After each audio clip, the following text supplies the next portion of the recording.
लेकिन एक गीत की फरमाइश हो रही है और सैड सॉन्ग भी सुनना है लोगों को, पता है मुझे। यहाँ पे टूटे दिल वाले भी आए हुए हैं बहुत सारे। दाल भात, हाय हाय हाय, दाल भात। चलिए दाल भात से ही शुरू करते हैं। काहे कि देखिए हमारे यूट्यूबर भैया लोग की फरमाइशें पूरी हुई और जितने हमारे प्यारे प्यारे दर्शक आते हैं आप सबकी भी फरमाइशें पूरी, हमारे कुंदन भैया की भी फरमाइशें पूरी। लेकिन इतने देर से बजा रहे हमारे म्यूजिशियन वाले भैया, अगर उन लोग की ख्वाहिश है कि उनके मनपसंद का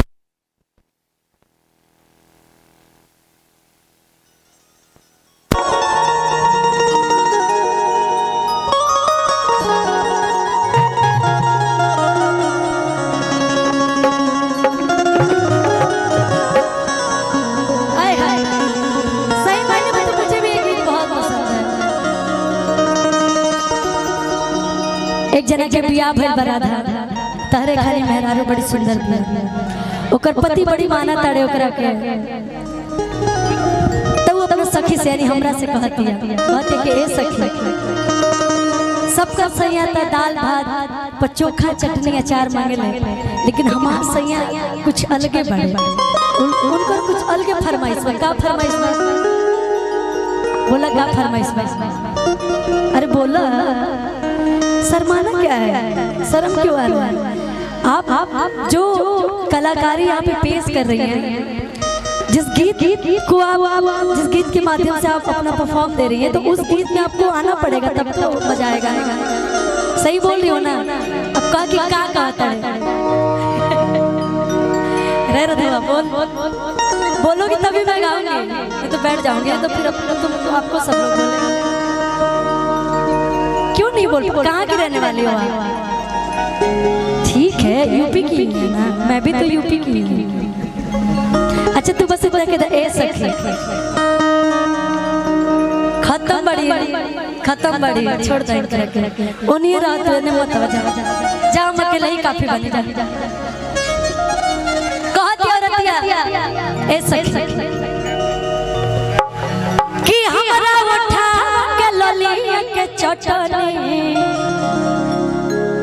अरे अचार जानेला कि हमर सैया मिलल दिलदार करे के अरे प्यार जानेला कि हमरा उठा के ललिया के चटनी अरे अचार जानेला हमर सैया मिलल दिलदार करे के अरे प्यार जानेला कि सुती के सहजरिया नहिया आज नहीं हमें रात भर कि सुती के सहजरिया नहिया आज नहीं हमें रात भर सैया मिलल उठ पटाई दाल भात पचुआ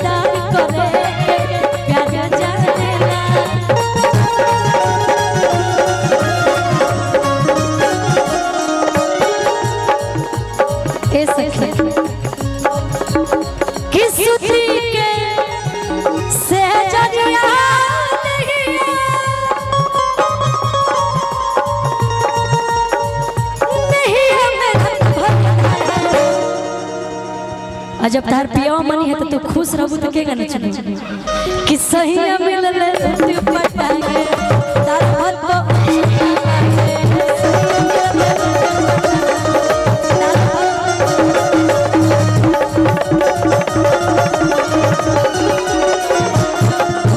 हेलो हेलो हेलो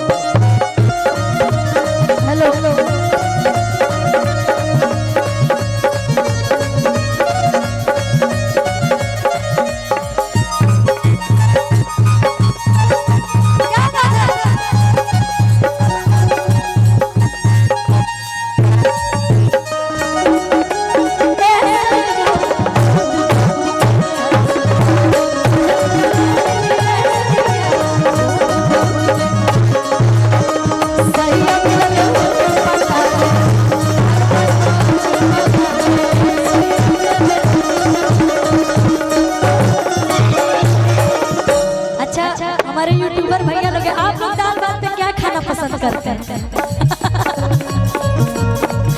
बहुत टफ क्वेश्चन है। अच्छा आप लोग जिसकी जिसकी शादी हो गई घर जाते होंगे तो बीवी तो खाना ला के देती होंगी। अच्छा दाल भात में क्या खाना पसंद, चटनी की चोखा की अचार? ए रवि जी मैंने आपका शादी हुआ, आप जब घर जाते तो क्या मिलता है? दाल दाल दाल दाल भात पे आम भी खाया जाता है, लोग बहुत लोग खाते हैं, लेकिन कहा दिया क्या ना बताइए, बोलो मत बताओ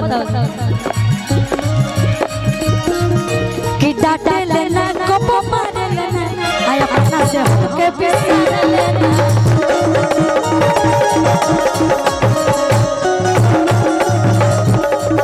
कि कुछ हो खातिर खिसिया लेना हमारा से खराब पसा लेना।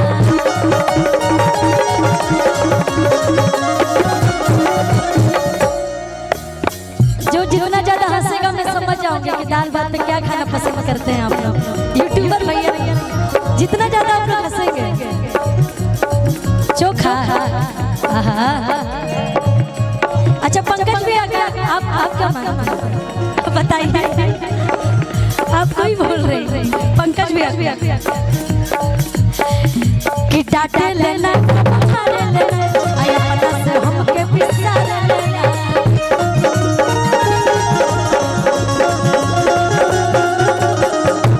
मैंने आदमी छूट गए लेकिन आप कुछ पहनिए। अच्छा सौरभ अंकल क्या खाते हैं? दाल भात चटनी चोखा की अचार। आंटी बहुत अच्छे हैं, बहुत मानती हैं। कहता रे कि रोहस लगवले हदा आज हमारा पे अपनाएंगे। रोहस लगवले हमारा पे अपनाएंगे। बाबू जब से देख रहे हो एक स्टेप कर रहे हो, कुछ अपना अलग अदाकारा दिखाओगे तब ना। अदाकारी दिखाओ अलग, कुछ ऐसा करो कि बिना बोले ताली बज जाए, जैसे कुछ ऐसा कर जाइए, कुछ करो ऐसा कि दुनिया करना चाहे आपके जैसा। तो ताई ना साड़ी पहनने ले बड़ी ज्यादा कारी भुला जाती रही। हाँ ये बात कि रोहस लगवले हदा अरे हमरा के अपनाया कि सैया मिलले उठ पटक दाल भात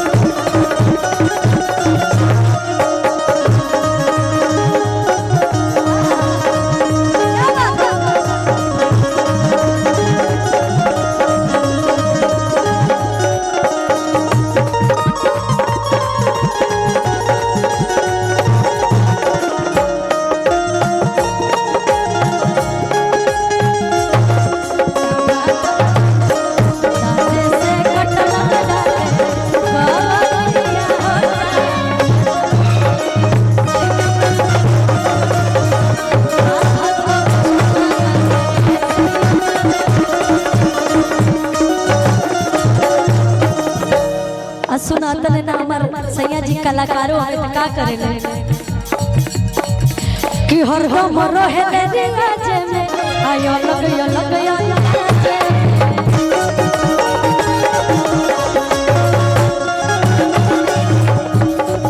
कि सादा के बाद रोज करेले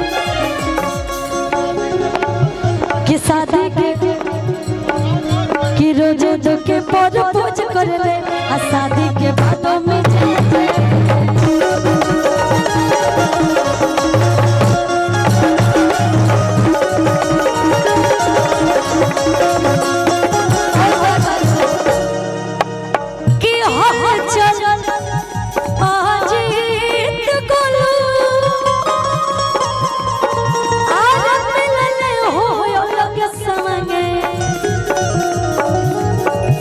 हल चल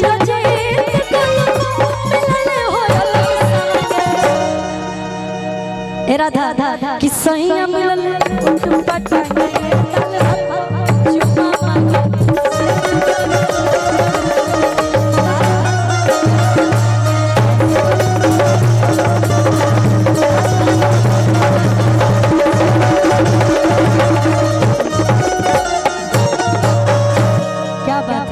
सैड सॉन्ग की भी फरमाइश आई है और एक दो गीत गा के बाकी जैसे कुंदन भैया